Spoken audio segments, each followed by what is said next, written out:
Presented by Twisted Tea Hard Iced Tea. Please drink responsibly. Pardon the interruption, but I'm Mike Wilbon. It's apparently National Bathtub Day, Tony. How you celebrating that? I'm Tony Kornheiser. Not with the neighbors again. Too many people. The faucet was jamming into my back. Okay, now Not you're doing getting that. into too many details. This is TMI. Yeah. You know, Yeah. National You're Bathtub. not a bath person, right? No. You're not a bath person. And if you come You're to just my a shower. house and you take a bath, get out. You got too much time on your hands. Take a shower for Wait, 3 minutes. I'm like Saban. This is not a resort. Get out of here. There's no bath. Love Saban in that commercial, too. He's very good in that. He really is. Yeah, 255. I Yeah. know. Welcome to PTI, boys and girls. In today's episode, the Dodgers are one win away. Wilbon's Cubs are on the verge of elimination, and Jeff Saturday joins us for 5 good minutes. But we begin today with last night's NFL game in which Jacksonville's quarterback Trevor Lawrence fell down again, got up finally, and ran left and dove into the end zone for the go-ahead points in a 31-28 Jacksonville victory with 23 seconds to go. Kansas City had taken the lead on a short run by Kareem Hunt with 1:45 to go. It was actually a terrific back-and-forth game. Wilbon, what does this result say to you about each team? Tony, the result is these are the kind of plays that went 100% in Kansas City's favor last year. We know this because they were 11-0 in one-score games. The Chiefs That's won right. every game like this last year, which made them resented as a team to some people, not to me. But, Tony, these games are so close across the league. There's just so little margin for error. The Jaguars are better. You know, we talked about this yesterday. I've been waiting for Trevor Lawrence to sort of creep ahead incrementally and get to the point where he looked like he did in college. We're not there yet, but maybe. And the Kansas City Chiefs are now finding out how everybody else lived over the past few years while they had all these plays work in their favor. I don't think it says anything grand. The Chiefs have plenty of time left to win more of these games than they lose. And the Jaguars have not sort of flexed to the point that they're in the clear. The Jaguars are not 14-3 yet. But I thought it was kind of cool the way they won that game and the way particularly Trevor Lawrence hung in there. Thank you for mentioning that you've waited for him since college. I have. Because I will tell you my first reaction having seen that play, and it was thank God he's no longer at Clemson, because if your hand touches the ball and your knee goes down in college, You're that's done. it. Yeah. That's the end of the play. Yeah. You can't make that play in college. I think it was a big-time win for Jacksonville, maybe a big-time win for Trevor Lawrence as well. Jacksonville's now 4-1. Among the teams they've beaten are Kansas City, which has recently won a bunch of Super Bowls, and San Francisco, which has recently gotten to a Super Bowl, I believe. They find themselves on top of the AFC standings. They're tied with Buffalo and they're tied with Indianapolis. This is Jacksonville we're talking about. I mean, are they a playoff team? No, not necessarily. But right now, Mike, I'll tell you who's not a playoff team. Baltimore's not. I'll tell you Cincinnati's not. Miami's not. And these are teams that are often in the playoffs. So maybe this was the breakthrough game with Trevor Lawrence. At the end of the game, he threw a lot of very good passes. Maybe this coach is the coach who unlocks the door for Trevor Lawrence. Maybe, but it's too early. One thing we got to touch on. How did you feel about Chris Jones, just sort of the best defensive player on the Chiefs and one of the best defensive players in the league? Yeah. Just sort of looking around like there was a whistle and only he heard it. That was a bad. It was a weird look for a player that great. I would say that he looked at the play in the same way I did, from a distance. That was sort of what happened. But you're right about Kansas City. They should have won. They're up 14-0. They won 23 in a row up 14. Now you do. Yeah. It's a good game. Let's move to baseball. And the Dodgers going up 2-0 on the Phils in that best of 5 NLDS. The Dodgers pulled ahead with a 4-run seventh. The Phillies could have tied it in the ninth if not for two terrific infield outs by the Dodgers. First, that wheel play on a sac bunt, which got an out at third base. And second, a Freddie Freeman dig out at first. Tony, is this series more about what the Dodgers are doing or what the Phils are not? So I think it's the Dodgers. You know that I think that the Dodgers and the Phillies are in the highest echelon there is in baseball. I think it's more about what the Dodgers are doing than what the Phillies are not. The game was tied 0-0 into the seventh. Luzardo was pitching great. A couple of guys get on, and then all of a sudden it starts raining runs. And Will Smith gets a big hit, Shohei Ohtani gets a big hit, and it's 4-0. But the Phillies come back, Mike. They come back for reasons that are unclear to me. Dave Roberts puts in Blake Trinan, your boy, to get 3 outs in the ninth. Yeah, my boy. 3 outs in the ninth of a 4-1 game. I've been to this movie with the Washington Nationals. Blake Trinan doesn't get anybody out. And suddenly, 2 runs are in. It's a 4-3 game, and Castellanos is on second base. So they lay down a bunt because he's the tying run. They lay down a bunt to get him to third, and then you have this wheel play. Muncy rushes in, turns around, throws the ball to Mookie Betts, who puts on the tag. And, Mike, you and I have kept a lot of score in our life at baseball games. I never wrote down 5-6 tag. I never wrote that down in my life. Nobody writes that down. 5-6 tag. That doesn't ever happen. And then the Dodgers needed 3 pitchers in the ninth, and as you say, they had saved. Freddie Freeman makes a great stretch and scoops the ball up. It's a terrible throw by the second baseman. It's terrible. They get out of the game. The Dodgers are narrowly, marginally better. That's it. That's the only conclusion draw. These are 2 close games. This is not like the Yankees and the Cubs getting blowed out. This is not like that. These games come down to like a play or so. Right. I mean, Jimmy Rollins in the postgame explained it with such insight and precision on what Castellanos could have been doing to sort of get a bigger lead off a second and make it safely the third for a guy who's not particularly fast, but he also is not a particularly savvy base runner. And Jimmy Rollins was. But it was fascinating to watch all that stuff post-game. And Mookie was great, and the Dodgers are precise, and the Phillies aren't hitting out of the guys they need to get hits from. They might be able to do that once in Dodgerland, though. They might be able to do that in Dodger Stadium. The top of the order. Trey Turner is the National League batting champ. Yeah. Schwarber is the National League home run champ, and I believe that Harper's a 2-time MVP, and they're 2 for 21 at the moment, which, as we like to say, is San Diego land. But that's Let's stay with baseball. Stay with baseball. Deal with the agony of your Cubs. They took the lead in the top of the first on a 3-1 homer by Seiya Suzuki, but couldn't hold it for more than 2 outs. Then Milwaukee single, Milwaukee 3-run bomb by Andrew Vaughn. Your Cubs never scored again, and the Brewers got 2 more homers, including another 3-run shot by Jackson Chourio. Final score 7-3. Well, when the Cubs are going back to Wrigley down 2-0, should Cubs fans still believe? I mean, we have to believe. But the Brewers are a better team. The Brewers at one stretch went 38-16 in July and August, and that is the stretch they use to win the division and separate themselves and give themselves a bye, and also prove to themselves when they walk out there like, no, we got this. That's how the Brewers feel. That's how they should feel. They earned that. Can the Cubs win a game at Wrigley? I don't know. I mean, the Cubs got off to a bad start when Craig Counsell said, I'm going to pitch Matthew Boyd on short rest. You know I support almost everything Craig Counsell's done all summer to get the Cubs to this position. But starting Matthew Boyd, who's like 34 years old, on short rest, that got the Cubs off to a bad start. And I don't know if we can recover. It doesn't look like we can recover.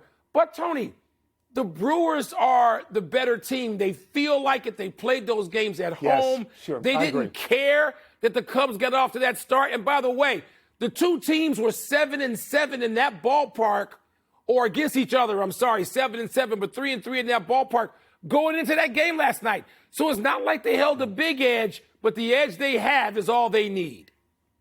So you're my friend, and I root for your team, but I watch these games, and Milwaukee is a better team. Yeah. The Cubs, let me give you some numbers that I know are painful. The Cubs have only 12 runs in 5 playoff games at the moment. They struck out 11 times last night. They've struck out 58 times in these 5 games. They only got 2 hits after that home run in the first inning. They only got 2 more hits. And meanwhile, Milwaukee has 16 runs in 2 games. So you'll excuse me, but it feels like a beatdown at this point. It is. I'm one of those people that, I revere the Phillies and the Dodgers. I think that's the heavyweight division. And that's because I've looked at Milwaukee in recent playoff years. I think the last 5 times they've been in the playoffs, Mike, they've only won 2 games. They've never advanced another round. And a lot of people say it's because they don't hit the long ball. They were 22nd in the major leagues this year in home runs. But if you get 3 in one night, you get 3 in a playoff game, that can change the trajectory of what you're doing for the playoffs. So, I mean, I was impressed. I was impressed. And I was impressed by your boy, The Miz. The Miz in his last 8 appearances had a 6.06 ERA. Yeah. And he was electric last night. You and other Cub fans I know spent all summer taking shots at The Miz. And I did. Come on, he had a now. I bad told you this half. kid was great. terrific. Everything Did you hear me say he was electric last night? He was hitting 104. 100, yeah. Let's take a break. Coming up, the Browns trade Joe Flacco to the Bengals. We're going to ask Jeff Saturday for his thoughts on that. We'll also ask him what he saw during Trevor Lawrence's scramble for that winning score. Yeah, the Miz shut us down. 16 pitches of his 31, I think, reached 100. Pardon the Interruption is presented by the refreshing taste. You are watching Pardon the Interruption, presented by Twisted Tea Hard Iced Tea, part of Happy Hour.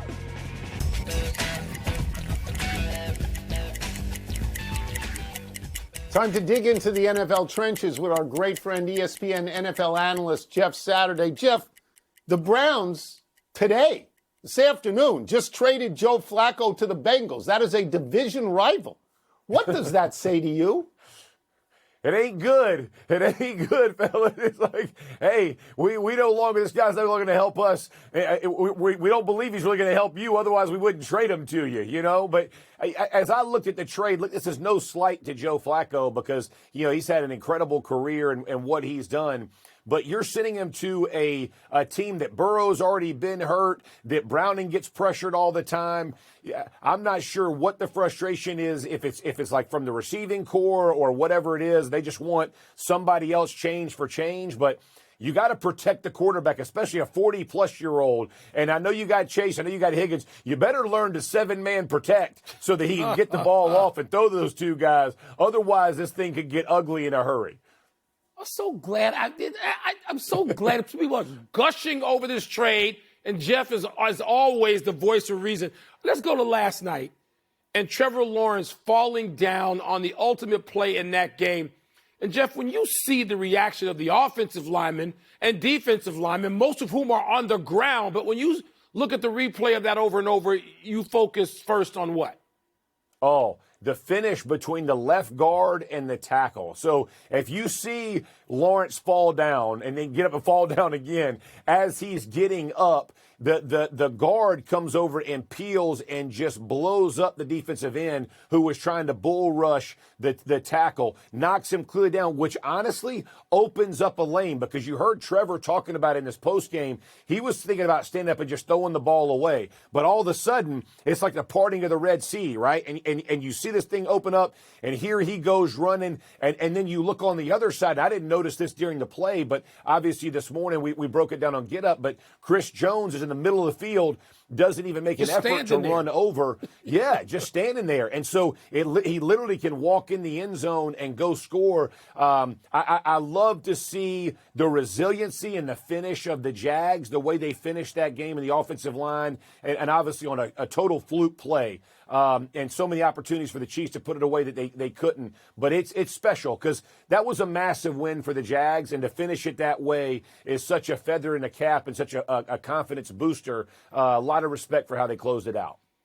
At the other end of the emotional spectrum was, of course, Cardinals coach Jonathan Gannon, and his reaction first to DeMarcado, and then his apology for the way he ended that whole thing in the end zone. How do you see that from the perspective of a former player and coach? Yeah, first, there's no place for it, right? Putting your hands on a player from a coach, right? You're the head coach. You're the ultimate authority on that team. So, you go put your hands on a guy and the guy responds back. What's going to happen, right? Like, I mean, it could have gotten much worse than it did from DeMarcado. He handled it. Obviously it was frustrating and disappointing for him, but the way he handled the exchange between he and Gannon, he definitely handled it the right way by not doing anything back. But the issue for me is this: you'll see what it really meant if the guys really buy into the apology, because it felt authentic. Like what Gannon said, I thought felt authentic. I felt like I blew it. I got caught up in my, all of those things are true, right? But don't forget, like, the game wasn't over when that happened. They still got a lead, right? And so but the credibility he's built in the locker room will go a long way here, because the guys will see this as truly being authentic. Hey, bad moment. This is not him. This is not him. He was out of character for him. He lost it in a moment. We've all done that in our life. We're going to get over it. And again, like, from a player perspective, we do and say a lot of things on the sideline, right? And Dominique Foxworth said it best. On the sideline, there's no HR department, right? Like, we said things to each other, to coaches, players that aren't kind. And what he did was not acceptable. You don't ever want to put but they can squash it. Those two can squash it, and the team as a whole. And that's that's what I hope will come of this is, hey, he's built enough credibility in the locker room that guys accept the apology, accept that he knew he was wrong, and then move on. Let us get you out of here on this. Alabama has been getting the ball to a 370-pound offensive tackle, Caden Proctor. What is your review as a former lineman? I'm sure you're jealous. What is your review of his abilities? I'm so jealous, but I'm so happy simultaneously. Like, I love to see, the pass on the sideline a couple weeks ago. He's over there shaking bacon, tiptoeing the sideline. Now he's bowling people over. Like, there is nothing better than seeing a guy who works for a living. And yes, that's what we call ourselves in the trenches. Dudes who go to work for a living and get some shine and get the ball in his hands. I absolutely love it. No more respect for any coaching staff that'll put a cat like that and give him some payoff and some reward. It is a thing of beauty. As I'd like to say, it's glorious to watch for all involved, man. Go O-line. Let's go make it happen, baby. As always, thank you, Jeff. Thanks so Jeff. much. Appreciate it. Oh, appreciate it, fellas. Let's take one last break, but coming up, could star Oklahoma quarterback John Mateer return in time for Saturday's big rivalry game against Texas? And will the Blue Jays end the Yankees season tonight? Spoiler alert, no. I mean, I understand how a coach wants to make amends and keep the locker room, but the guy let go of the ball, Mike. He let go of the ball before he went into the end zone. They win. You can't do that unless your name is Ditka, or what other head coach could have done that? There's a short... Pardon the Interruption is presented by the refreshing taste of Twisted Tea Hard Iced Tea. Please drink responsibly. Part of Happy Hour. Happy time, people. Happy 33rd birthday, Mookie Betts.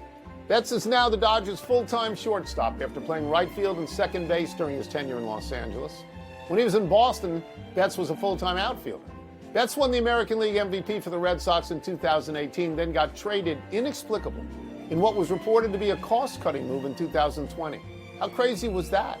Betts is now part of a devastating top of the order for the Dodgers. Shohei Ohtani, Betts, Freddie Freeman. Betts has a World Series ring from Boston in 2018 and 2 from Los Angeles, 2020, 2024. He is also a terrific bowler, having bowled 300 games. I wonder if Betts plays golf. I bet he's great at everything. How stupid is it? Now, the Red Sox have won so much, maybe they think they're insulated from anything, and they can do something as dumb as get rid of Mookie Betts. It's plain stupid. But they keep winning, so they get forgiven. Happy anniversary, Drew Brees. On this day 13 years ago, Brees broke Johnny Unitas' NFL record for consecutive games with a touchdown pass, 48. Brees ran his total up to 54 games. Tom Brady got the closest with 52. The current active leader is Lamar Jackson with 28 consecutive games with a touchdown pass. Curiously, missed games do not automatically end the touchdown passing streak. Brees had 571 career touchdown passes, and that is second all-time to Brady, who has 649. Peyton Manning is third, 539. Aaron Rodgers, the active leader, fourth all-time, 511. Brett Favre is next with 508. How many games did Cal Ripken get to miss and say, oh, wait, that one doesn't count? I'll pick it up next Sunday. 0. How many times Cal get to do that? Yeah, 0 none. would be the correct answer. Yeah. 0. Happy trails to John Mateer's absence for Oklahoma. The Sooners quarterback is reportedly pushing to play in Saturday's game against Texas, less than 3 weeks after hand surgery. Mateer broke a bone in his throwing hand in a win over Auburn.